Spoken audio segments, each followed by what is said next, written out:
जानिए हर सच की कहानी दिनेश ठक्कर की जुबान आपके अपने नेशनल न्यूज इंडिया पर। क्योंकि सुब्रमण्यम स्वामी जी का भी यही कहना है और सुदर्शन न्यूज के सुरेश चौहान जी का भी यही कहना है कि आसाराम जी बापू ने गुजरात और महाराष्ट्र की बॉर्डर पे जहां पर धर्मांतरण होता था वहां पर हिंदू मंदिरों का निर्माण करवाया। मैं महाराष्ट्र से दिल्ली जा रहा था तो उधर जो चर्च थे उन चर्चेस को श्री कृष्ण मंदिर में बदलने का काम आसाराम बापू ने किया था।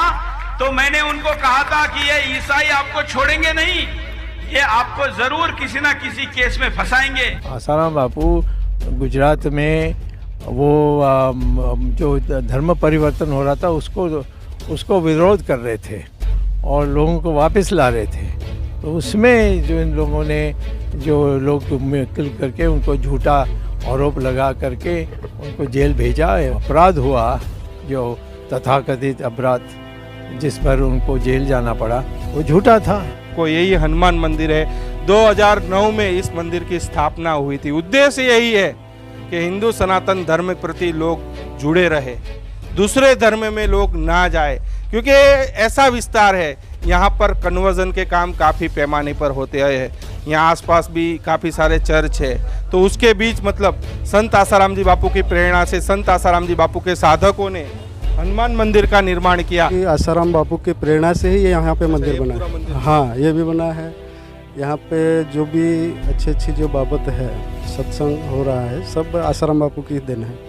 लेकिन गुरुदेव की कृपा से आज हम चैलेंज से कहते हैं कि यहाँ 80% निर्व्यसनी हो गई है। इस तालुके में कम से कम 25 ऐसे मंदिर है जो आसाराम बापू के साधकों ने ही बनाए हैं। आज से मैं 10 पहले की बात करता तो यहाँ 50% हमारे डोलवन तालुका भी बना है। इसमें मिशनरी का राज चलता था। लेकिन बापू आसाराम के द्वारा जो भक्ति जागृति का जो संकल्प चल रहा है उसकी वजह से हलसार ऊपर के वास में बहुत से कार्यक्रम होते हैं। इस खबर को लेकर आप लोगों की क्या राय है? आप लोग भी वीडियो के कमेंट बॉक्स में जाकर आप लोग भी अपनी राय अवश्य रखिएगा। और जो लोग चैनल पर नए आए हैं तो चैनल को जरूर से सब्सक्राइब कीजिएगा।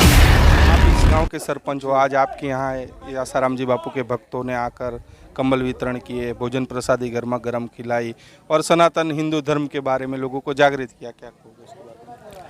हमारे यहाँ हर साल 3 से 4 प्रोग्राम यहाँ पे होते हैं। और हम जिस जगह पे खड़े हैं, ये जो मंदिर है वो यहाँ के जो साधक भाई थे है अभी भी, उन लोगों की आसाराम बापू की प्रेरणा से ही यहाँ पे मंदिर बना है। हाँ, ये भी बना है। यहाँ पे जो भी अच्छी जो बाबत है, सत्संग हो रहा है, सब आसाराम बापू की देन है। और इस तालुके में कम से कम 25 ऐसे मंदिर है जो आसाराम बापू के साधकों ने ही बनाए हैं। और इसी वजह से हमारे जो आदिवासी भाई बहन है वो थोड़ा व्यसन से और अच्छी ज़िंदगी जी रहे अभी। हमारे यहाँ जो अमरोली समिति आई है, हमारा ये पूरा क्षेत्र आदिवासी है, पूर्ण है 90%।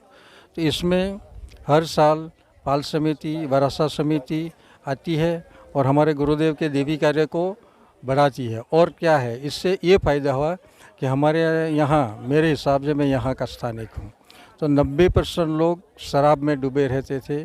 खाना पीना यही उसका धंधा समझ लो, यही था। लेकिन गुरुदेव की कृपा से आज हम चैलेंज से कहते हैं कि यहाँ 80% निर्व्यसनी हो गई है। ये हमारे गुरुदेव की कृपा है।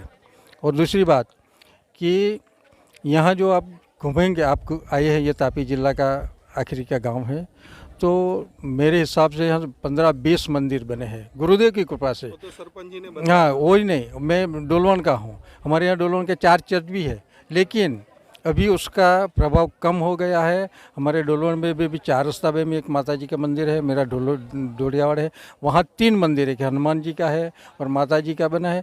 इसके पीछे ये हमारी जो समिति आती है उसका प्रभाव है, उसकी कृपा से बना है। और यहाँ जो भी कुछ हो रहा है, तो आज मैं दावे के साथ कहता हूँ कि मेरा गुरुदेव की कृपा है, इसके अलावा कुछ है नहीं, यही मेरा कहना है। तो क्या उद्देश्य है, मतलब मंदिर बनाने का क्या उद्देश्य है? क्योंकि आपने बताया और जो यहाँ के सरपंच थे उन्होंने भी बताया कि इस गांव में जो हमारे पीछे ही, आपके पीछे जो हनुमान जी का मंदिर है वो भी संत आसाराम जी बापू की प्रेरणा से, संत आसाराम जी बापू के भक्तों ने बनाया, और भी 20 से 25 मंदिर बापू की प्रेरणा से यहाँ बने। तो इसका उद्देश्य यही है कि यहाँ सनातन जागृति, सनातन धर्म जो होना चाहिए यहाँ की। आज से मैं 10 पहले की बात करता तो यहाँ 50% हमारे डोलवन तालुका भी बना है, इसमें मिशनरी का राज चलता था। लेकिन जब से गुरुदेव ने डांग में जो सबरी कुंभ किया था, उस टाइम से यहाँ अभी 80% हमारे सनातन वापस आई है। ये बड़ी बहुत उपलब्धि है हमारे। अष्टभंजन श्री हनुमान जी मंदिर है ब्राह्मण माण में, तो ये मंदिर की स्थापना कब हुई थी? मतलब 2009 में उसकी स्थापना की थी हमने। मतलब संत आसाराम जी बापू की प्रेरणा से, उनके साधक भक्त आप समिति से हो, तो आप लोगों ने इस मंदिर का निर्माण किया था।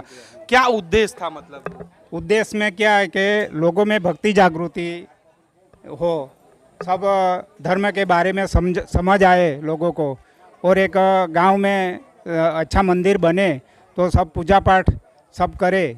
अभी हर साल हमें यहाँ पे कुछ न कुछ सांस्कृतिक धार्मिक प्रोग्राम भी करते हैं हर साल, तो सब चल रहा है।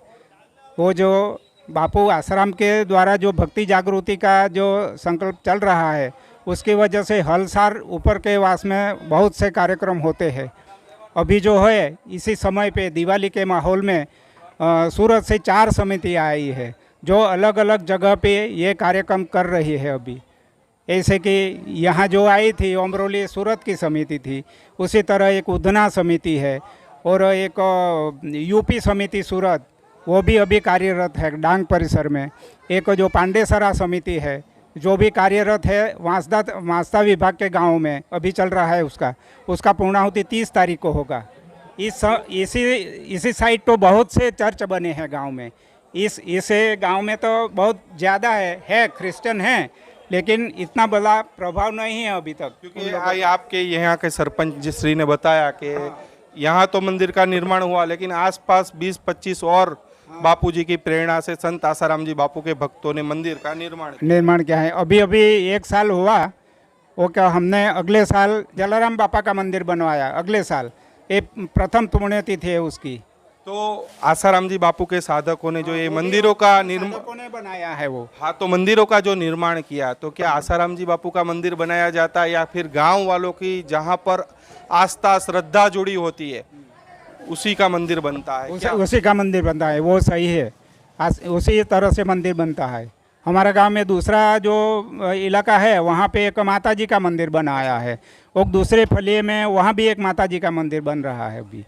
वो अगले पहले एक बना है उधर, अभी दूसरा भी बनने वाला है। कब बना है मंदिर? वो 2009 में लगभग। हाँ, 2000। तो संत आसाराम जी बापू की प्रेरणा से यही हनुमान मंदिर है, आप लोग दिखाना चाहूँगा आपको, यही हनुमान मंदिर है।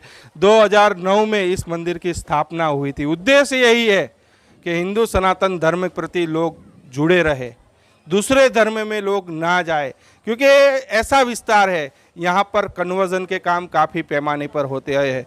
यहाँ आसपास भी काफ़ी सारे चर्च है, तो उसके बीच मतलब संत आसाराम जी बापू की प्रेरणा से संत आसाराम जी बापू के साधकों ने हनुमान मंदिर का निर्माण किया। और यहाँ के जो सरपंच श्री है उन्होंने भी बताया कि संत आसाराम जी बापू की प्रेरणा से इस गांव में तो मंदिर बना, लेकिन आसपास के अलग अलग गांव में 20 से 25 गांवों के अंदर मतलब अलग अलग भगवानों के मंदिर का निर्माण हुआ। बताया इन्होंने कि अभी 1 साल पहले ही जलाराम बापा का भी इन्होंने मंदिर बनवाया। मतलब जिस गांव में जिस देवी देवता को लोग मानते हैं उसी की मूर्ति वहाँ पर स्थापित की जाती है और उन्हीं का मंदिर वहाँ पर बनाया जाता है। जैसे यहाँ पर हनुमान जी को लोग ज़्यादा मानते हैं तो हनुमान जी का मंदिर बनाया, कहीं पर दुर्गा माता अम्बे माता को मानते हैं तो वहाँ पर दुर्गे माता जी की मूर्ति बिठाई जाती है, कहीं पर शिव भक्त होते हैं तो शिव जी के मंदिर का भी वहाँ निर्माण होता है। तो संत आसाराम जी बापू के द्वारा लगातार हिंदू मंदिरों का निर्माण हो रहा है, क्योंकि सुब्रमण्यम स्वामी जी का भी यही कहना है और सुदर्शन न्यूज़ के सुरेश चौहान जी का भी यही कहना है कि आसाराम जी बापू ने गुजरात और महाराष्ट्र की बॉर्डर पे जहाँ पर धर्मांतरण होता था वहाँ पर हिंदू मंदिरों का निर्माण करवाया। इसी वजह से संत आसाराम जी बापू को टारगेट किया गया और इसी वजह से संत आसाराम जी बापू पिछले 12 सालों से जोधपुर की जेल में हैं। जानिए हर सच की कहानी दिनेश ठक्कर की जुबान, आपके अपने नेशनल न्यूज